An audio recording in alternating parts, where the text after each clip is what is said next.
पूर्णमिदं पूर्णात् पूर्णमुदच्यते पूर्णस्य पूर्णमादाय पूर्णमेवावशिष्यते। ॐ शान्ति शान्ति शान्तिः। ॐ सहनाववतु सहनौ भुनक्तु सह वीर्यं करवावहै तेजस्विनावधीतमस्तु मा विद्विषावहै। ॐ शान्ति शान्ति शान्तिः। शङ्करं शङ्कराचार्यं केशवं बादरायणं सूत्रभाष्यकृतौ वन्दे भगवन्तौ पुनः पुनः। ईश्वरो गुरुरात्मेति मूर्तिभेदविभागिने व्योमवद्व्याप्तदेहाय दक्षिणामूर्तये नमः। ॐ शान्ति शान्ति शान्तिः।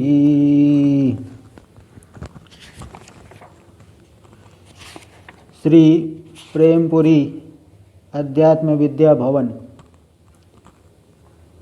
के दोनों ही परम पूज्य महापुरुषों को ब्रह्मलीन श्रोत्री ब्रह्मनिष्ठ स्वामी प्रेमपुरी जी महाराज और ब्रह्मलीन श्रोत्री ब्रह्मनिष्ठ स्वामी अखंडानंद सरस्वती जी महाराज, इन दोनों महापुरुषों के चरणों में कोटिशः वंदन करता हूँ। बड़ी हर्ष का अवसर प्राप्त हुआ है कि हम लोग यहाँ पर कैवल्योपनिषद का प्रवचन प्रातःकालीन प्रवचन सत्र में श्रवण कर रहे हैं। इसमें आश्वलायन नाम के ऋषि ब्रह्मा जी के पास जाकर के ब्रह्म विद्या की जिज्ञासा प्रकट की, ब्रह्म को जानने की इच्छा, ब्रह्म जिज्ञासा, ब्रह्म की जिज्ञासा को प्रकट किए। तो उसके उपाय के सहित यहाँ पे ब्रह्म ज्ञान का निरूपण कर रहे हैं। ब्रह्म का ज्ञान कैसे होगा इसको बता रहे हैं। तो यहाँ पे कई जो है महत्वपूर्ण मंत्र आए जो कि बहुत प्रसिद्ध है। न कर्मणा न प्रजया धनेन त्यागे नैके अमृतत्व मानसु।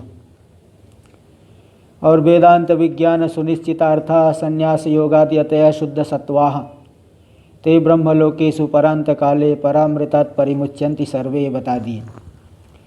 इसके बाद निर्विकल्पक समाधि से ही ब्रह्म का निश्चय होता है। श्रवण मनन निधिध्यासन के द्वारा फिर समाधि होती है, ब्रह्म का दृढ़ निश्चय हो जाता है। उस समाधि के जो 8 अंग अष्टांग उसका यहाँ निरूपण किया गया। कुछ तो शब्दशः आ गए, कुछ अर्थात आ गए। ते 7वें और 8वें मंत्र में आया। तो देखिए यहाँ पे साधनों का निरूपण बार बार क्यों होता है। आप कहोगे कि मुझे तो ब्रह्म का ज्ञान चाहिए, हम साधन के चक्कर में क्यों पड़े। तो देखिए भाई, कोई भी लक्ष्य की प्राप्ति है वो अधिकारी, किसी भी लक्ष्य की प्राप्ति अधिकारी को ही होती है। इसलिए विवेक चूड़ामणि में भगवान भाष्यकार ने साफ साफ बता दिया, अधिकारिणम आशास्ते फल सिद्धिर विशेषतः उपायादेश कालाद्या संत्यस्मिन सहकारिण। जो फल की सिद्धि है अधिकारी की अपेक्षा करती है। अगर अधिकारी होगा तो साधन करके फल की प्राप्ति कर लेगा। लोक में भी देखिए, योग्य पुरुष बड़े बड़े पद की प्राप्ति कर लेते हैं और अयोग्य पुरुष छोटी छोटी कक्षाओं में ही फेल हो जाते हैं।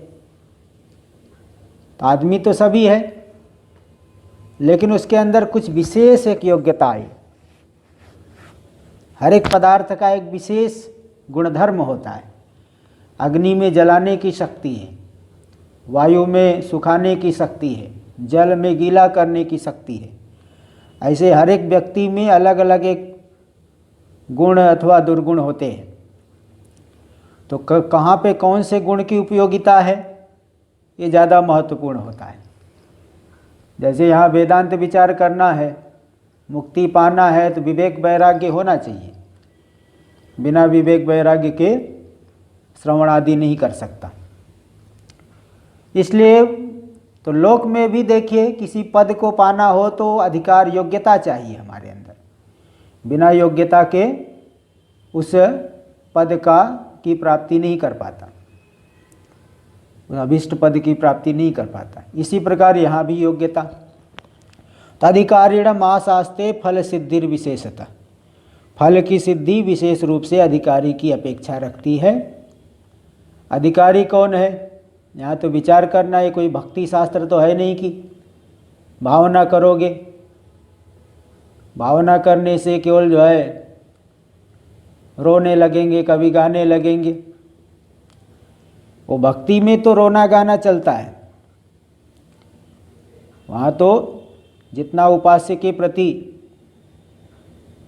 जो भाव रखेगा उतना ही उत्कृष्ट भक्ति मानी जाएगी। केवल भावना से वहाँ काम चल जाता है। लेकिन यहाँ विचार की प्रधानता वाला है ज्ञान कांड, ज्ञान भाग यहाँ विचार की। यहाँ भावना रोने गाने से नहीं चलता, यहाँ तो विचार करना पड़ता है। इसलिए क्या है यहाँ पे अधिकारी, मेधावी पुरुषो विद्वान ऊहापोह विचक्षण अधिकारी ब्रह्म विद्यायाम उक्त लक्षण लक्षिता।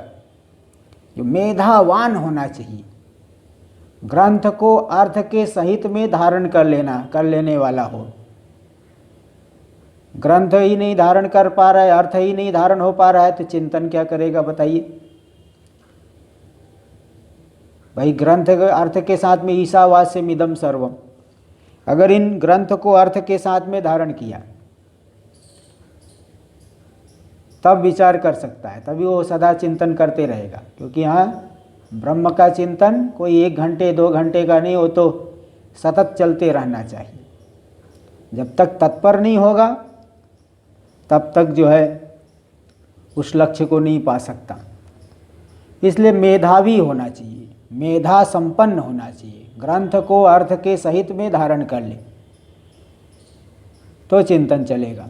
जैसे देखिए, कोई व्यक्ति है, दुकान में है, अपनी दुकान में बैठा है, तो घर का चिंतन करने के लिए क्या अलग से उपदेश करना पड़ता है? घर का चिंतन करने के लिए उसे अलग से बोलना नहीं पड़ता, वो स्वाभाविक रूप से घर का चिंतन करता है।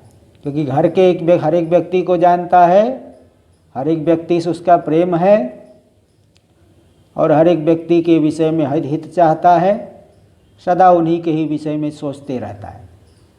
दुकान में ग्राहक से बात करते रहेगा, अन्य व्यवहार भी करते रहेगा, लेकिन वो घर का चिंतन सदा चलते रहता है।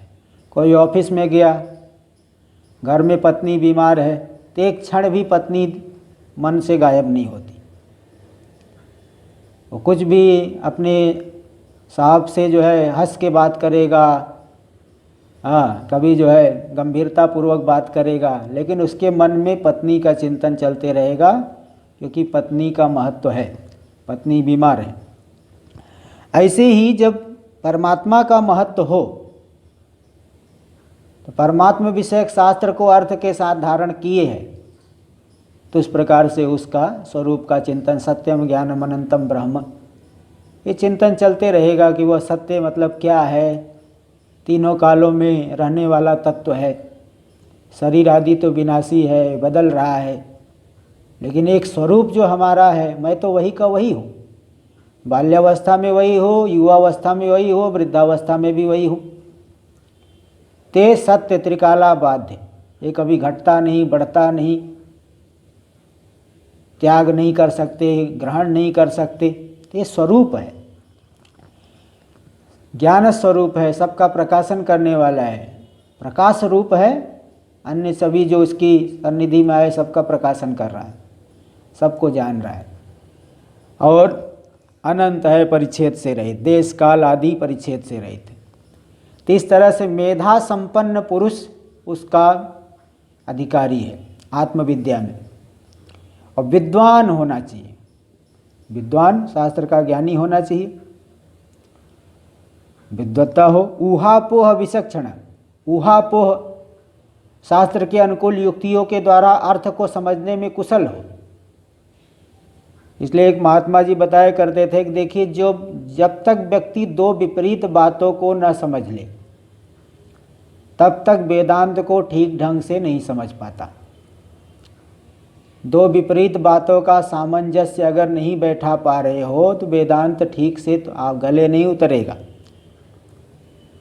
इसलिए लोग कई बार शिकायत करते, महाराज ये तो बड़ा सूखा है आपका वेदांत। सूखा है क्या? सूखा गीला की क्या बात है? सार को ग्रहण करना चाहिए। आप बड़ी लंबी कथा कहानी सुने और सार को नहीं ग्रहण किए तो कोई लाभ नहीं हुआ। भागवत कथा आजकल सुनते संगीत में, तो संगीत में कथा सुने, नाचने गाने में ही लगे रहे। क्या तत्व बताना चाहता है कथाकार, क्या बताना चाहते हैं, उधर अगर आपका ध्यान नहीं गया तो समझ लो काल आपका व्यर्थ ही बीता। इसलिए ऊहापोह विचक्षण कि भाई हाँ ये क्या कहना चाहते हैं, शब्दावली के द्वारा, भाव भंगिमा के द्वारा, श्रुति वाक्य से, युक्तियों के द्वारा क्या कहना चाहते हैं, ऊहापोह में विचक्षण होना चाहिए। तर्क में शास्त्र के अनुकूल युक्तियों के द्वारा उसको समझने में कुशल होना चाहिए। पंडित विवेकी हो, पंडित का मतलब विवेकी, हाँ, सदसद विवेकी होना चाहिए। तो ऐसा व्यक्ति ही आत्मविद्या का अधिकारी है। देखो ये बात छांदोग्य में आया है, पंडितो मेधावी गांधारान उपसंपद्येत एवमेव आचार्यवान पुरुषो वेद। कोई पंडित मेधावी पुरुष, उदाहरण वहाँ आया कि कोई गांधार नाम के देश में रहने वाला कोई धनवान व्यक्ति था। अब धनवान व्यक्ति सोना चांदी के आभूषण पहना हुआ है, रात्रि में सोया है, तो चोर लोग आए, तस्कर चोर आकर के उसको पकड़ के ले गए, हाथ पैर बांध करके पकड़ के जंगल में ले गए। जंगल में ले जा करके उसके सब सोना चांदी का आभूषण ले लिए और आँख पे पट्टी बांधी, हाथ बांधी, पैर बांधी, उस घने जंगल में ही छोड़ दिए। अब उसको पता ही नहीं चल रहा है कहाँ मैं, किधर मेरा देश है, मैं कहाँ का, किधर हमारा स्थान, निवास स्थान है, मैं कहाँ हूँ, ये भी पता नहीं चल पा रहा है। तो ऐसा व्यक्ति घर कैसे पहुँचेगा? कल्पना करिए कि आपके अंदर वो अगर ऐसी स्थिति आ जाए तो आप घर कैसे पहुँचेंगे? तो वहाँ ये बताया कि वो ज़ोर ज़ोर से चिल्लाया, अरे भाई कोई है, कोई है, मुझे चोरों ने यहाँ जंगल में छोड़ दिया है। हाँ, जंगल चोरों ने छोड़ दिया है, मुझे बताओ मैं कहाँ, मेरा किधर, गांधार किधर है, गांधार किधर है। ऐसा बहुत समय तक चिल्लाते रहा। तो बहुत समय तक चिल्लाया तो कोई एक कारुणिक पुरुष, दयालु पुरुष वहाँ से जा रहे हैं। उस दयालु पुरुष ने आकर के उसके पहले बंधन को छोड़ा, हाथ पैर उसके जो है, जो बंधन थे, रस्सी को खोल दिया, आँख से पट्टी हटा दी। फिर पूछा, भाई तुम कौन हो, यहाँ कैसे आ गए? तो उसने सारी कहानी को बताई, संपूर्ण वृत्तांत को सुनाया। तो फिर उसने बताया कि इस दिशा में चले जाओ, यहाँ से थोड़ा उधर चले जाना, एक पगडंडी मिलेगी, पगडंडी से फिर लेफ्ट ले लेना, बाईं तरफ चले जाना, फिर एक थोड़ी दूर कुआं मिलेगा, कुएं से फिर और ऐसे सीधे चले जाना, एक चौड़ा रास्ता मिलेगा, रास्ते को पकड़ करके आगे जाना, चौराहा मिलेगा, दाहिनी तरफ घूम जाना, फिर आगे जो लोग मिलते रहेंगे पूछते पूछते चले जाना। तो मेधावी विवेक पंडित पुरुष जैसे पूछ पूछ करके अपने गंतव्य पे पहुंच जाता है, अपने घर पहुंच जाता है। ऐसे हमारा घर कौन है? हमारा घर है यद गत्वा न निवर्तन्ते तद धाम परमम मम। जहाँ पे जाके दोबारा आना नहीं पड़ता, वही हमारा परम धाम है, वास्तविक निवास है। वास्तविक निवास वही है।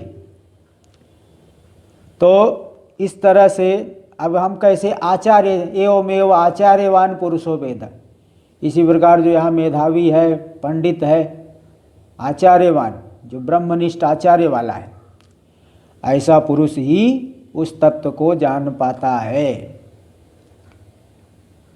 इसलिए हमारे अंदर योग्यता होनी चाहिए। योग्यता नहीं है तो समाधि तो, जड़ समाधि तो मायावी भी लगा सकता है। मायावी भी पैसा कमाने के लिए कुछ भी दिखा सकता है, लेकिन वो वाली समाधि काम नहीं देगी।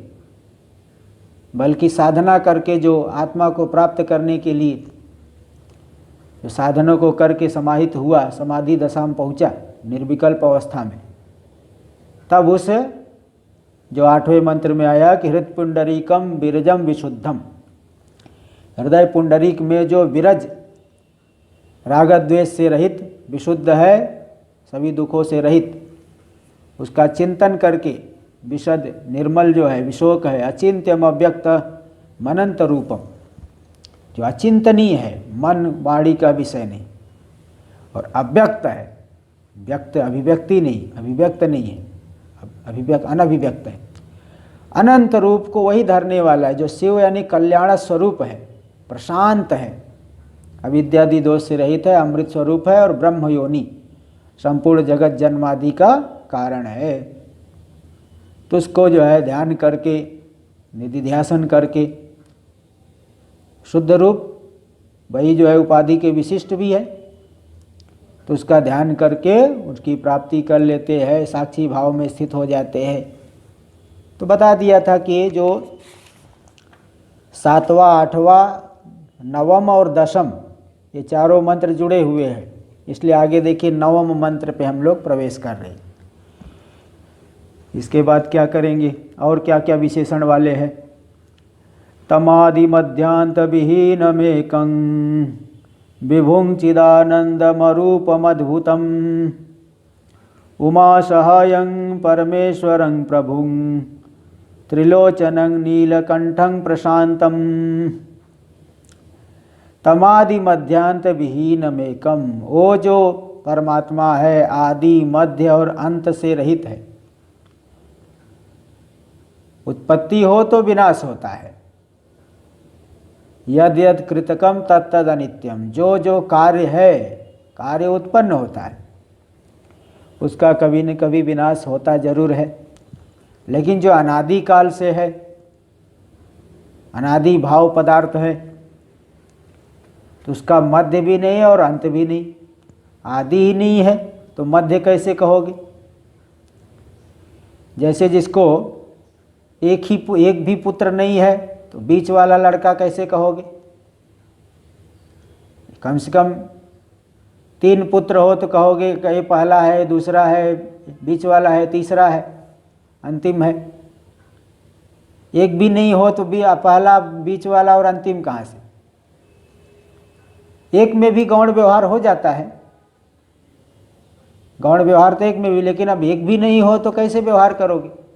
ऐसे आदि ही नहीं है तो मध्य कहाँ से, अंत कहाँ से? अनादि का उत्पत्ति और विनाश से जो रहित है, परिच्छेद भी नहीं, मध्य बीच में परिच्छेद है भी और विनाश, इन सभी से रहित है। भाई निरवयव है ना, निरवयव की उत्पत्ति नहीं होती। उत्पत्ति तो सावयव पदार्थ की उत्पत्ति, जैसे घटपट आदि, घट सावयव है, शरीर सावयव है, वृक्ष आदि सब सावयव है। तो छोटे छोटे अवयव मिल करके बड़े अवयव वाले अवयवी की, अंगी की उत्पत्ति होती है। लेकिन जो परमात्मा निरवयव है उसकी उत्पत्ति कहाँ से होगी? दूसरी बात ये भी है कि वह अद्वितीय है। किसी चीज़ की उत्पत्ति के लिए अनेक कारणों की ज़रूरत होती है। घट बनाना हो तो कुम्हार चाहिए, मिट्टी चाहिए, चक्र चाहिए, पानी चाहिए, ये सब चाहिए। लेकिन जब इस आत्मा को छोड़ के दूसरा है ही नहीं, कारण भी नहीं, कर्ता भी नहीं, उपादान कारण नहीं, निमित्त कारण नहीं, तो इसको बनाएगा कौन?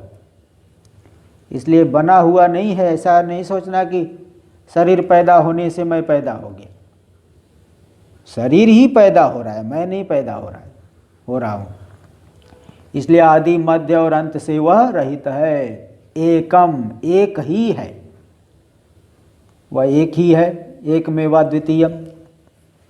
लोक में तो 3 प्रकार के भेद होते हैं, स्वगत, सजाति, विजाति भेद। इसको समझाने के लिए पंचदशी में एक श्लोक प्रसिद्ध है, वृक्षस्य स्वगतो भेदः पत्र पुष्प फलादिभिः वृक्षांतरा सजातीयो विजातीय शिलादिता। वृक्ष का स्वगत भेद, वृक्ष में ही अवांतर भेद है। जड़ अलग है, तना अलग है, डाली शाखाएं अलग है, पत्ते अलग है, पुष्प फल ये सब अलग अलग होते हैं। दाहिनी तरफ की शाखा, बाईं तरफ की शाखा, पूर्व दिशा में शाखा, पश्चिम दिशा में शाखा, अलग अलग। देखिए, इसको कहते हैं स्वगत भेद। और दूसरा होता है सजाति भेद। एक आम्र का वृक्ष है, दूसरा केले का वृक्ष है, केला है, कटहल का वृक्ष है, अथवा अमरूद, जो पेरू बोलते हैं अमरूद, उसका वृक्ष है। तो इस तरह से सेब का वृक्ष है, नीम का वृक्ष हो गया। तो सजाति भेद, आम्र का वृक्ष भी वृक्ष है, नीम का वृक्ष भी वृक्ष है। नहीं, इसको ये विजाति हो गया। ये मतलब हाँ, वृक्षत्वेन सजाति हुआ। और आम्र का वृक्ष दूसरा आम्र का वृक्ष है, सजाति हो गया।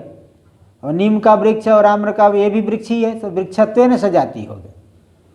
अगर आम्र वृक्ष कहोगे आम्र वृक्षत्वेन, तो विजाति होगी।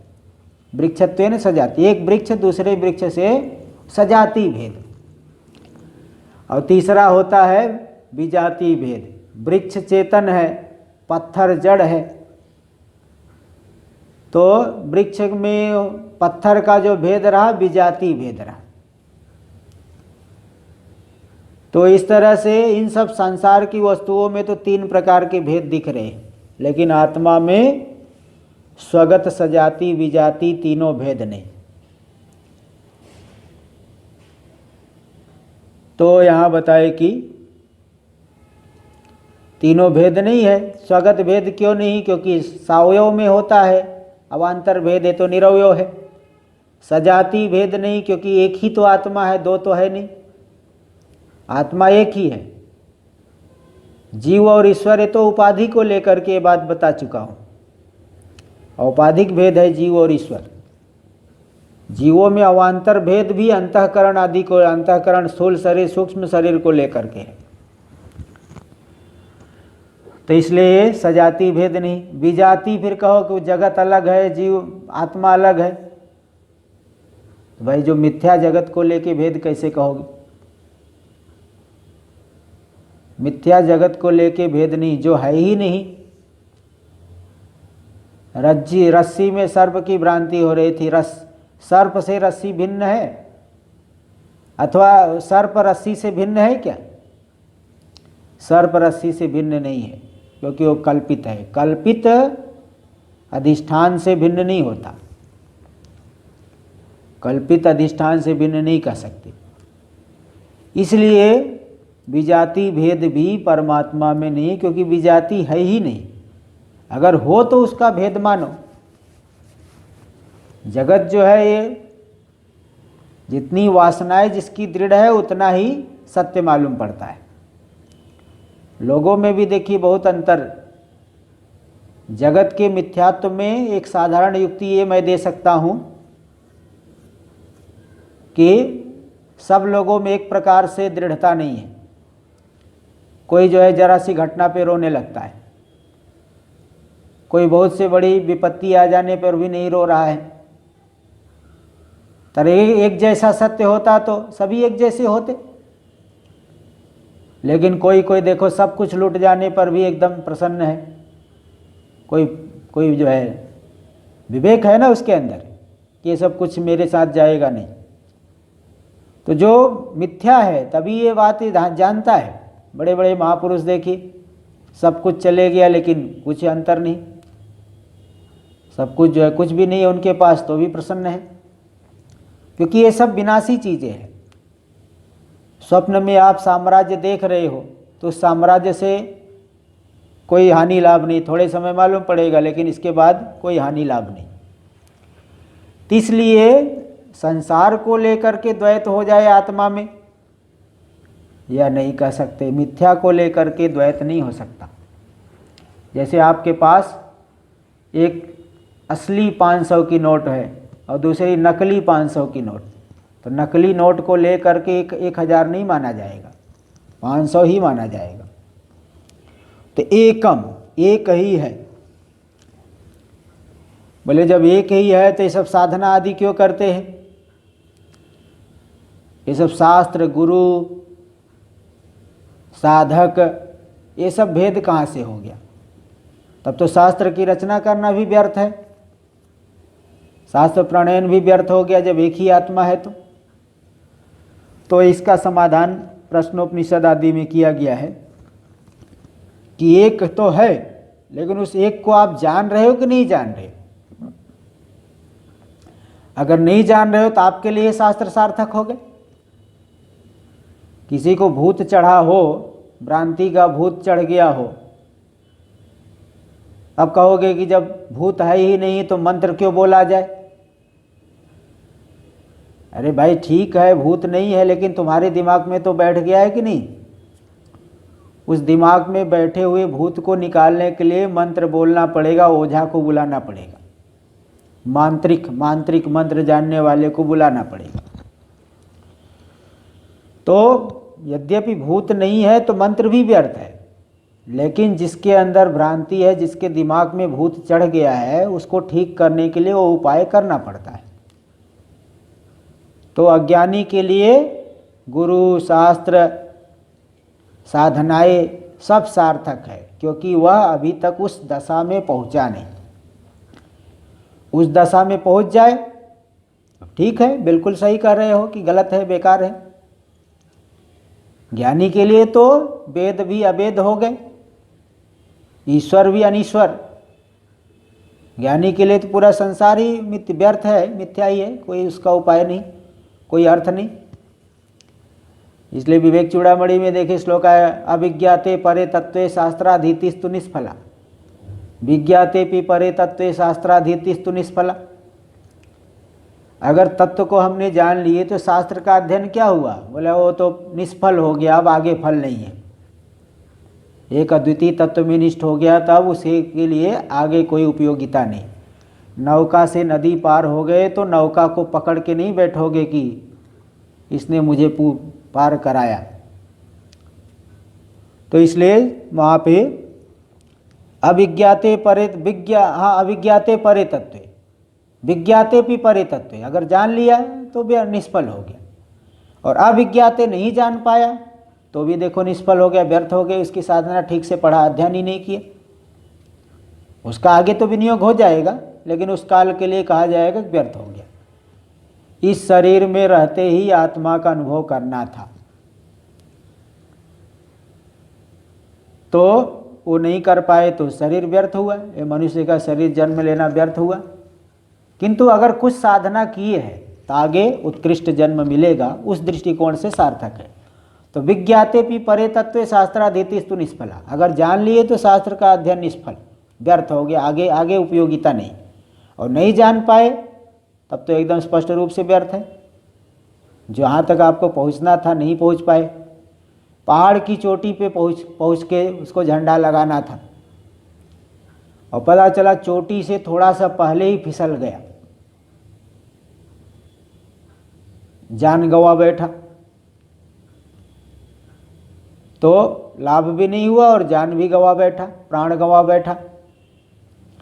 इस दृष्टिकोण से कहा गया है कि नहीं जान पाया तो शास्त्र का अध्ययन निष्फल है, लेकिन उसके संस्कार से अगले जन्म में तुरंत व्यक्ति उस मार्ग में लग जाएगा। इस दृष्टिकोण से देखा जाए तो सार्थक है।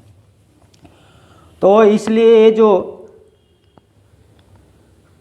जो ऐसा कहते हैं कि भाई शास्त्र प्रणयन गुरु ये सब व्यर्थ है, तो ऐसी बात नहीं है। ज्ञानी के लिए व्यर्थ होने पर भी अज्ञानी के लिए व्यर्थ नहीं है। अज्ञानी के लिए तो जैसे ये रज्जु सर्प, रस्सी में सर्प है ही नहीं, व्यर्थ है।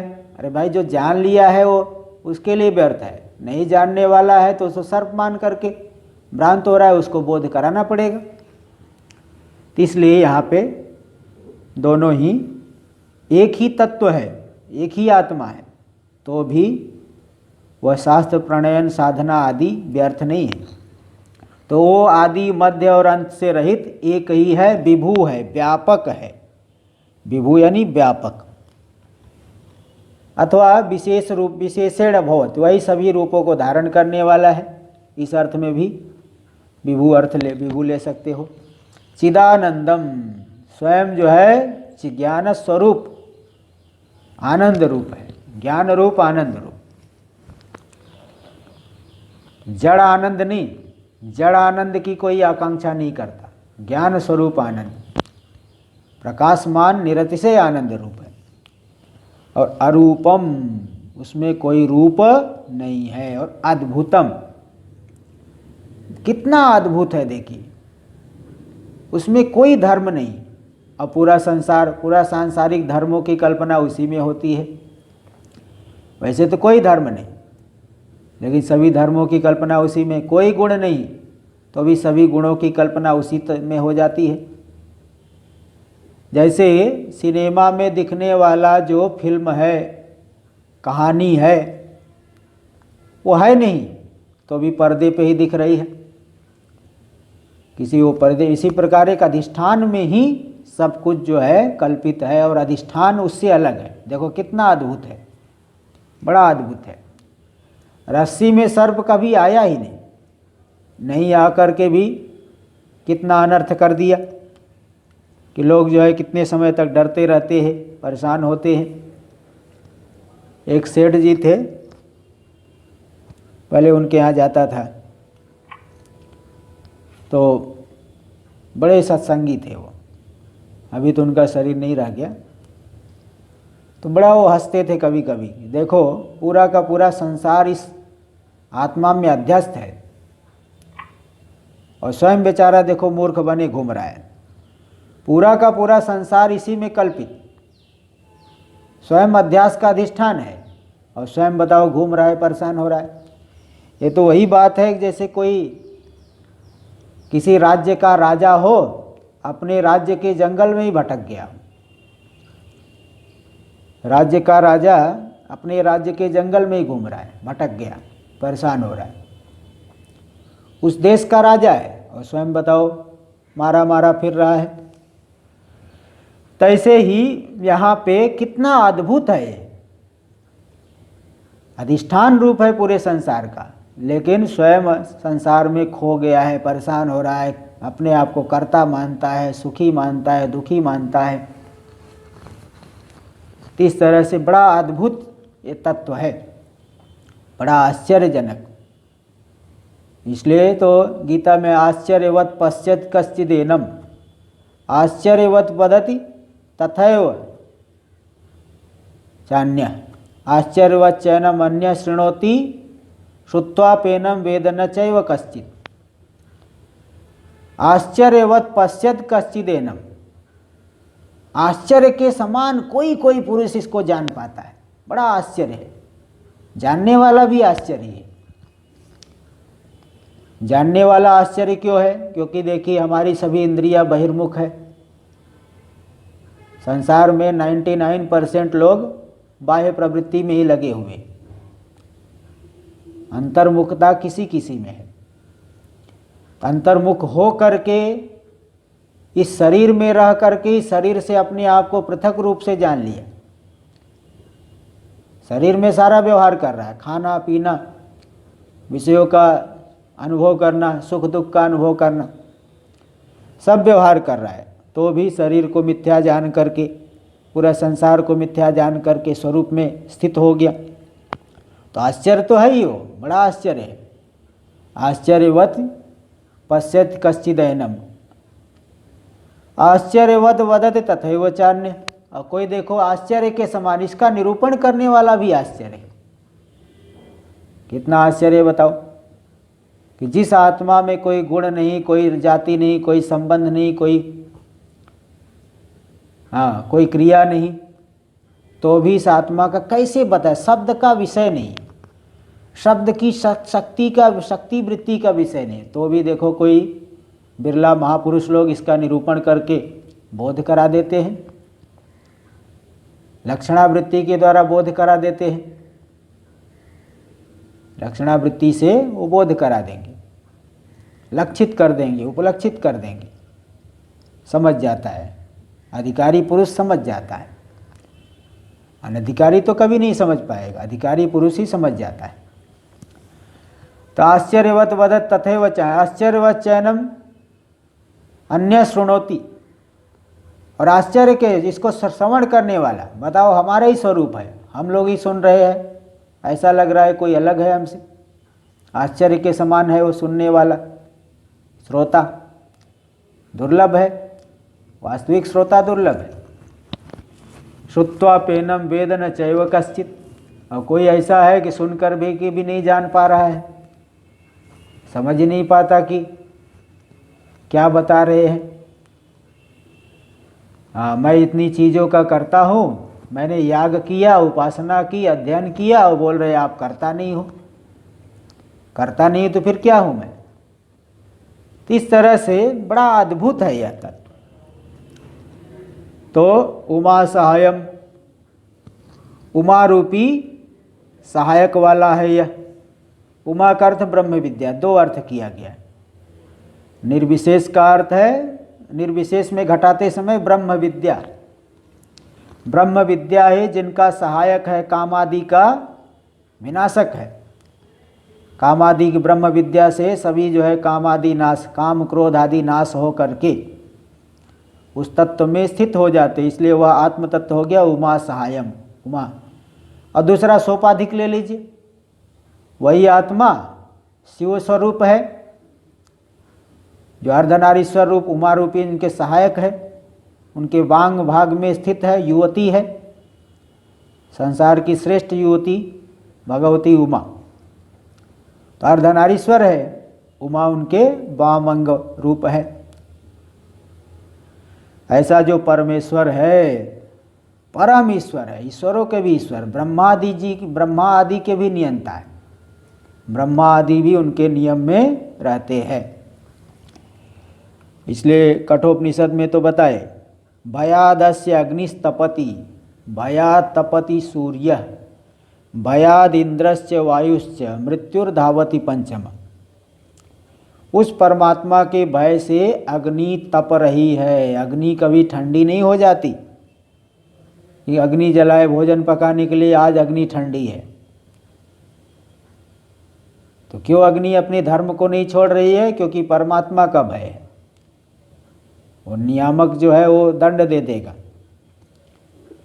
भया तपति सूर्य, सूर्य अपने जीवन, पूरे जीवन में कभी जो है अपने कालक्रम को अतिक्रमण कर गया हो, ऐसा तो नहीं है। समय पे उदित होते, समय पे अस्त होते। कहीं बादल है वो बात अलग है, यहाँ बादल यहाँ नहीं दिखाई पड़े, दूसरी जगह तो दिखते हैं।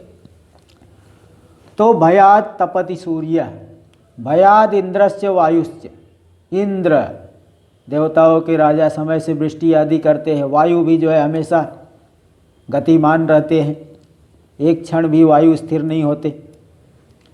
मृत्युर्धावति पंचमा, यमराज स्वयं बता रहे कि मैं जो मृत्यु हूँ हमेशा दौड़ते रहता हूँ।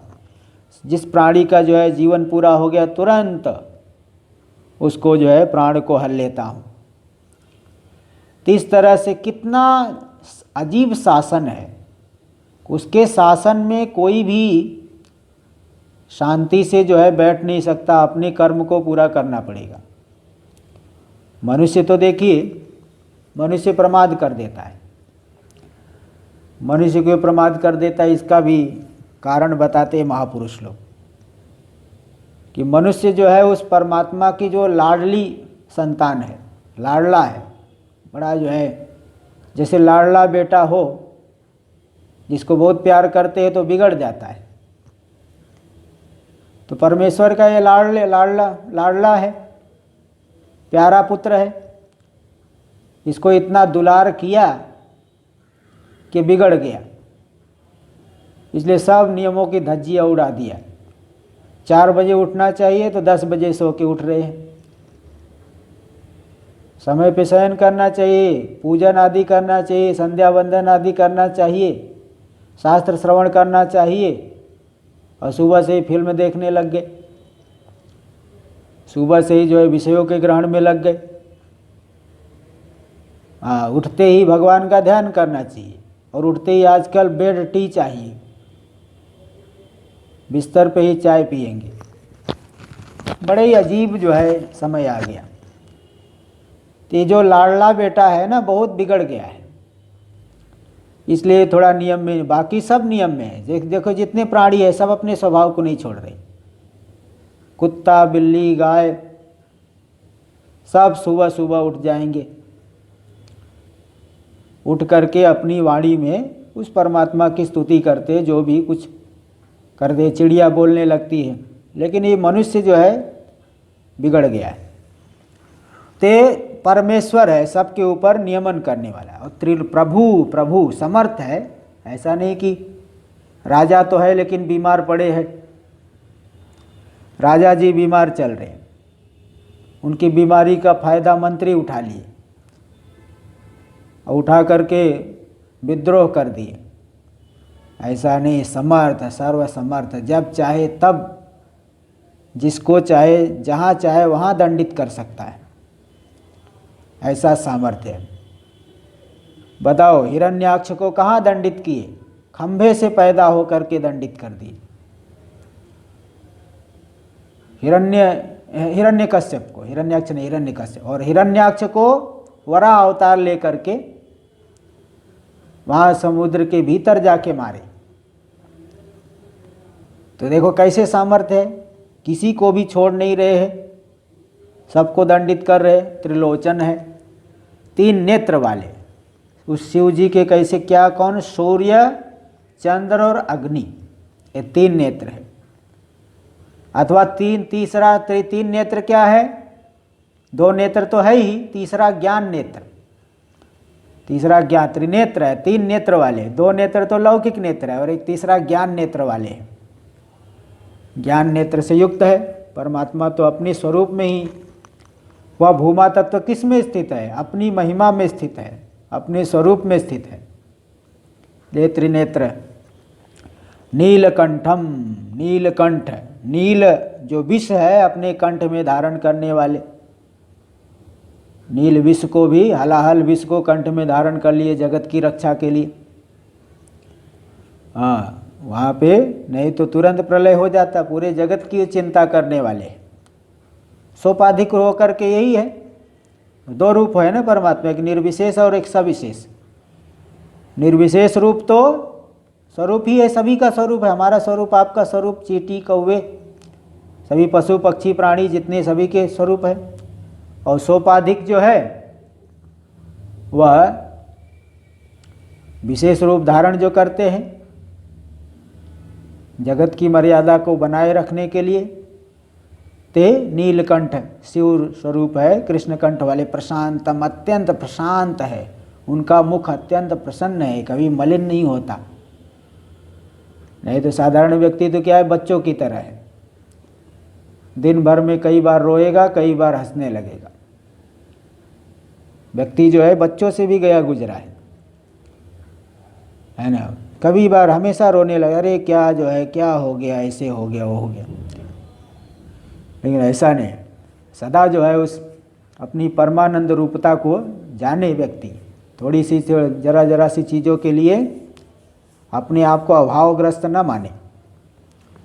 तो इस तरह से ऐसा जो तत्व है, ऐसी जो सोपाधिक निर्विशेष रूप और सविशेष रूप, देखिए 3 मंत्रों में 7वें 8वें और 9वें में धारणा ध्यान, ये जो है आसन प्रत्याहार, ये सब बताए। गुरु को प्रणाम करके जो तत्व है उसको सविशेष के माध्यम से भी बताए, निर्विशेष रूप के 2 माध्यम से भी बताए। ऐसे तत्व को जो है क्या करना है, ध्यान करके। देखिए 10वां श्लोक, 10वां मंत्र, 10वां मंत्र, ध्यात्वा मुनिर्गच्छति भूतयोनिं समस्त साक्षिणं समस्त योनिं समस्त साक्षिणं तमसः परस्तात् स ब्रह्मा स शिवः सेन्द्रः सोऽक्षरः परमः स्वराट्।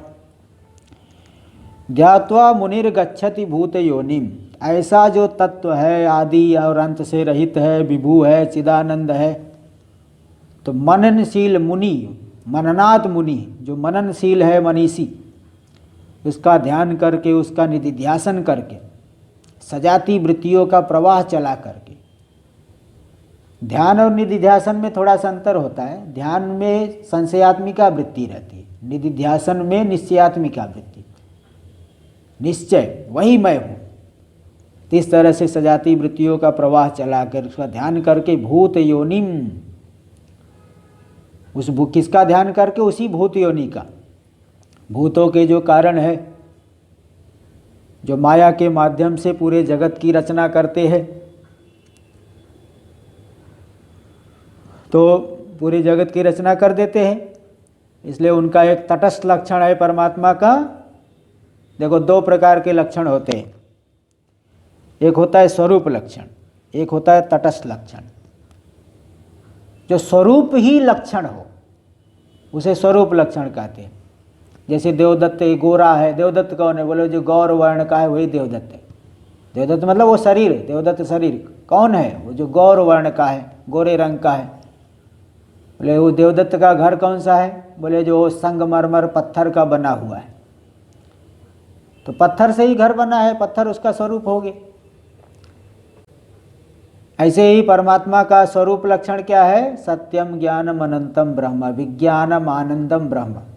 विज्ञान स्वरूप, आनंद स्वरूप, सत्य स्वरूप, ये स्वरूप लक्षण है। ये कभी हटता नहीं। और दूसरा है तटस्थ लक्षण, जो थोड़े समय के लिए रहे, हमेशा नहीं रहता। थोड़े समय के लिए रहता है तो भी वह लक्ष्य का बोध करा देता है।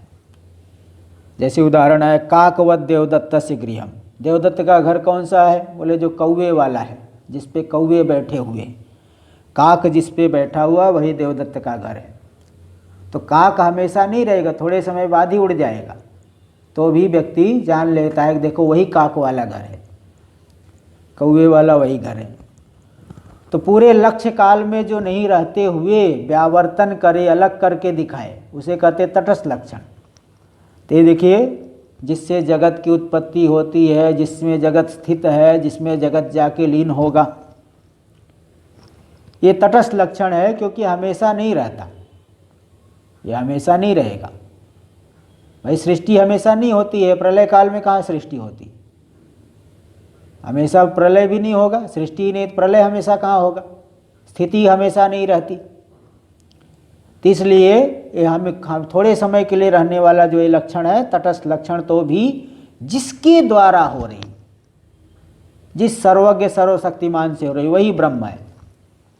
ऐसे ब्रह्म का वह मुनि मनीषी मननशील पुरुष ध्यान करके, भूत योनि, भूतों की योनि है, आकाश आदि 5 भूत सभी का जो कारण है, उन्हीं से पूरा जगत बना है।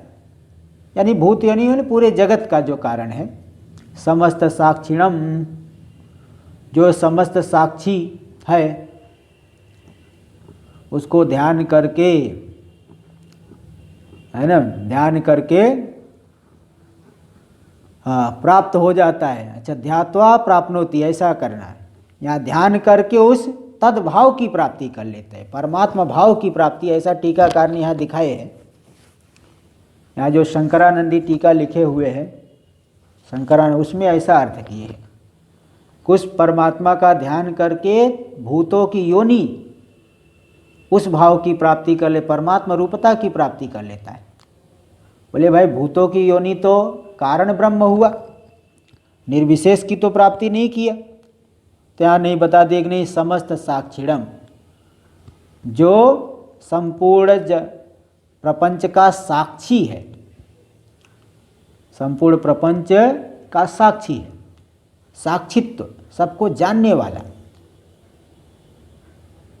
तो उस भाव की प्राप्ति कर लेते, उस भाव में स्थित हो जाते हैं। क्या एक शंका होगी, साक्षी भी तो साक्ष्य को लेकर के होता है। आई विटनेस बोलते हैं, जो कोई घटना को देखा है, साक्ष्य को लेकर के साक्षी कहा जाएगा, दृश्य को लेकर के दृष्टा कहा जाता है, ज्ञेय वस्तु को लेकर ज्ञाता कहा जाता है। तब तो केवली भाव सिद्ध नहीं हो पाएगा। इसलिए कहते ने तमसः परस्तात्, तम से जो परे है, अज्ञान से परे है, अज्ञान भी जिसमें कल्पित है, अविद्या से जो शून्य है, तद रूपता की प्राप्ति वह मनीषी मननशील कर लेता है, भूत योनि भाव की प्राप्ति कर लेता है। गच्छति क्रिया दी है ना, जिसे गच्छति मतलब उसका ध्यान करके उसकी प्राप्ति कर लेते हैं, उस तत्व का ध्यान करके भूत योनि परमात्मा रूपता की प्राप्ति कर लेते हैं, जो साक्षी है। और साक्षी मतलब शुद्ध है, तम से परे है, अविद्या भी उसमें कल्पित है, अविद्या का वास्तव में संबंध नहीं। जैसे देखिए हम लोगों का शरीर के साथ क्या संबंध है, हमारा शरीर के साथ क्या संबंध है, आध्यात्मिक तादात्म्य, भ्रांति से जो ये भाव हो रहा है कि मैं यही हूँ, मैं ब्राह्मण हूँ। शरीर ब्राह्मण घर में जन्म लिया तो क्या भ्रांति हो रही है कि मैं ब्राह्मण हूँ। ये जो भ्रांति से अभिमान हो रहा है, तादात्म्य हो रहा है, यही हमारा संबंध शरीर के साथ हुआ, आध्यात्मिक तादात्म्य। और वास्तव में अध्यास संभव ही नहीं है, अध्यास संभव तो नहीं, अनुभव में आता है, इसलिए साधना करनी पड़ती है। ब्रह्मसूत्र में विचार आया है जो अध्यास भाष्य में, कि चेतन और जड़ का अध्यास कैसे संभव है। भाई सूर्य में अंधकार हो सकता है क्या? सूर्य में कभी अंधकार नहीं हो सकता। इसी प्रकार जो विज्ञान स्वरूप आत्मा, उसमें माया कैसे संभव है, अज्ञान कैसे संभव है। अध्यास, इसलिए शरीर आदि के साथ अध्यास होगा ही नहीं, और अध्यास ही नहीं होगा तो विचार कैसे होगा। तो आप बताइए, देखिए युक्ति से संभव नहीं है कि अनुभव से संभव नहीं है, बताइए। युक्ति से तो संभव नहीं, हम भी कह रहे हैं। युक्ति से तो चेतन में जड़ का तादात्म्य बन नहीं सकता, क्योंकि दोनों परस्पर विलक्षण है। रस्सी में सर्प हो नहीं सकता, क्योंकि रस्सी अलग होती, सर्प अलग होता है। युक्ति से आप सोचो तो नहीं हो सकता, लेकिन अनुभव में तो आ रहा है, रस्सी सर्प जैसी दिखती है। हम चेतन है, लेकिन जड़ जैसा मालूम पड़ रहा है, मैं शरीर हूँ, मैं मन हूँ, बुद्धि हूँ, ये मालूम पड़ रहा है। तो यही है अध्यास, यही शरीर आदि के साथ संबंध हो गया आध्यासिक तादात्म्य, आध्यासिक तादात्म्य संबंध यही हो गया। भ्रांति से जो है, जो यही अभिमान हो गया कि यही मैं हूँ, इस तरह से ही संबंध है। इसलिए वास्तव में अविद्या संबंध से जो रहित है, अविद्या भी कल्पित है, ज्ञान के द्वारा विनष्ट हो जाती, तो वास्तव में केवली भाव में स्थित हो जाता है मुनि, मनीषी, मननशील, जो सदा मनन करने वाला है। पूरा जो है तत्पर होकर मनन करने वाला है, इस फल की प्राप्ति कर लेगा, उस अवस्था की प्राप्ति कर लेगा। तो स ब्रह्मा स शिव सेन्द्र सोक्षर परम स्वराट, विद्या दशा में सर्वात्मकता की प्राप्ति, सर्वरूप वही हो जाता है, वही अपने आप को सर्वरूप से अनुभव करेगा। जैसे बताया कि वामदेव ऋषि गर्भ में जाकर के सर्वात्मकता का अनुभव कर लिए, ज्ञान हो गया, मैं ही मनु हुआ, मैं ही सूर्य हुआ, मैं ही इंद्र वरुण कुबेर, ऐसा उन्होंने अनुभव किया। ज्ञान होने से पहले मैं हजारों बेड़ियों से जकड़ा हुआ था। जैसे कोई व्यक्ति स्वप्न में देखे कि आजीवन कारावास हो गया है, बहुत छूटना चाहता है लेकिन छूट नहीं पा रहा है। लेकिन जैसे ही जागृत अवस्था में आया, अब उसको कौन सा दंड बैठक लगाना पड़ेगा, क्या करना पड़ेगा? कोई कोर्ट कचहरी कहीं जाना पड़ेगा? कहीं नहीं। ऐसे ही अज्ञान दशा में भ्रांति से कल्पित जो बंधन है, अहम मम, अहंता ममता, मैं मेरा, यही संसार है। मैं मेरा करना, जो ये भाव हो रहा है कि हम मैं या मेरा, शरीर में तो मैं भाव, संबंधियों में मेरा भाव, तो इस तरह से हो रहा है। यही संसार है, यही बंधन है।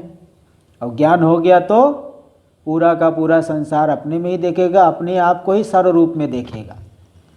मैं ही ब्रह्मा हुआ, मैं ही, एक ही आत्मा है ना, एक अद्वितीय आत्म रूप में स्थित हो जाता है। इसलिए मैं ही ब्रह्मा हुआ, ब्रह्मा यानी जो सबसे प्रथम शरीर ही हुई। और मैं ही शिव, वही शिव रूप हो गया, उमा सहायक वाला। भवानी जिनकी वामंग में है, स इंद्र, वही इंद्र हो गया। जो इंद्र एक विलक्षण उनका पद है, त्रिलोकी के पति है। इंद्र को 1000 नेत्र है, 1000 नेत्र, तो सहस्राक्ष इसीलिए कहा जाते हैं। तो 1000 नेत्र वाला इंद्र भी वही है। सो अक्षर, वही अक्षर पुरुष है, विनाश से रहित अक्षर पुरुष वही है। तो इस तरह से परम स्वराट, परम जो है उत्कृष्ट स्वराट, स्वराट है। हाँ, अन्य की अपेक्षा नहीं करके प्रकाशमान हो रहा है। राजते इति राजा, स्वयं वो राजते इति स्वराट, स्वयं ही प्रकाशमान हो रहा है। राजाओं की तरह नहीं कि राजा है लेकिन ज़्यादा संपत्ति नहीं है। जैसे आजकल जो है बहुत से लोग राजा लिखते हैं कि यहाँ के राजा, वहाँ के राजा, लेकिन कुछ उनके हाथ में कुछ भी नहीं। नाम है राजा, यहाँ के राजा, वहाँ के राजा, लेकिन हाथ में कुछ भी नहीं। ते वाली दशा यहाँ नहीं है।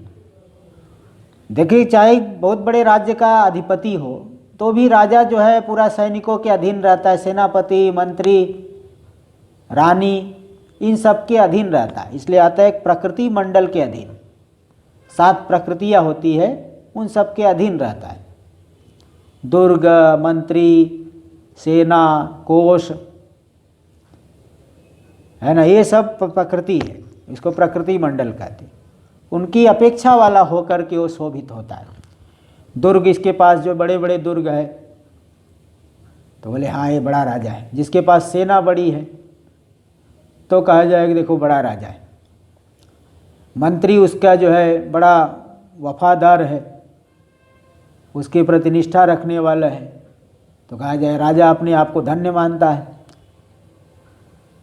तो इस तरह से इन चीज़ों की अपेक्षा करके लौकिक राजा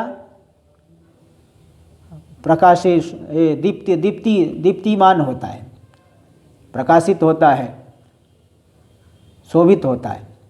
लेकिन यह स्वराट है, ऐसा स्वराट है कि अन्य किसी की अपेक्षा रखता ही नहीं, क्योंकि इसका कभी विनाश नहीं, किसी की अपेक्षा नहीं, कोई इसमें जो है न्यूनता नहीं। तो इस तरह से ऐसा ये स्वराट है। इसलिए इस भाव की प्राप्ति वो मुनि कर लेता है। तो देखिए ये 4 जो मंत्र आए, 7वां, 8वां, 9वां और 10, इसमें साधन भी बता दिया गया, साध्य भी बता दिया गया। हाँ, और बीच में जो अवान्तर साधन है, गुरु को प्रणाम करके प्रत्याहार, धारणा, ध्यान, समाधि, तो किस भाव की प्राप्ति की करता है ये सब भी बता दिया। सब चीज़ें जो है यहाँ पे इनमें आ गई। तो भी अब शास्त्र का विचार तो जब तक आत्मा का बोध न हो वो करना ही पड़ता है। आत्मा का बोध होने तक शास्त्र का विचार करना पड़ेगा। भाई लक्ष्य की प्राप्ति जब तक न हो तब तक विचार करना पड़ता है। अब कोई किसी गंतव्य कहीं जा रहे हैं रास्ते में, आपको जाना है चेन्नई, तो क्या ट्रेन से बीच में उतर जाओगे? बीच में उतरने वाले को बुद्धिमान नहीं माना जाता। इसलिए शास्त्र का विचार जो है बारंबार करते रहना पड़ता है। तो एक बार बताए है भूयोपि पथ्य वक्तव्यम, भूयोपि पथ्यम वक्तव्यम, पथ्य का कथन बार बार होना है। इसलिए और भी आगे का विचार होगा, हम लोग कल करेंगे। ओम सहनाववतु सहनौ भुनक्तु सह वीर्यं करवावहै तेजस्विनावधीतमस्तु मा विद्विषावहै। ओम शांति शांति शांति। शंकरं शंकराचार्यं केशवं बादरायणं सूत्रभाष्य कृतौ वंदे भगवन्तौ पुनः पुनः। ईश्वरो गुरुरात्मेति मूर्तिभेदविभागिने व्योमवद्व्याप्तदेहाय दक्षिणामूर्तये नमः। ओम शांति शांति शांति। ओम नमः पार्वती पतये। हर हर महादेव।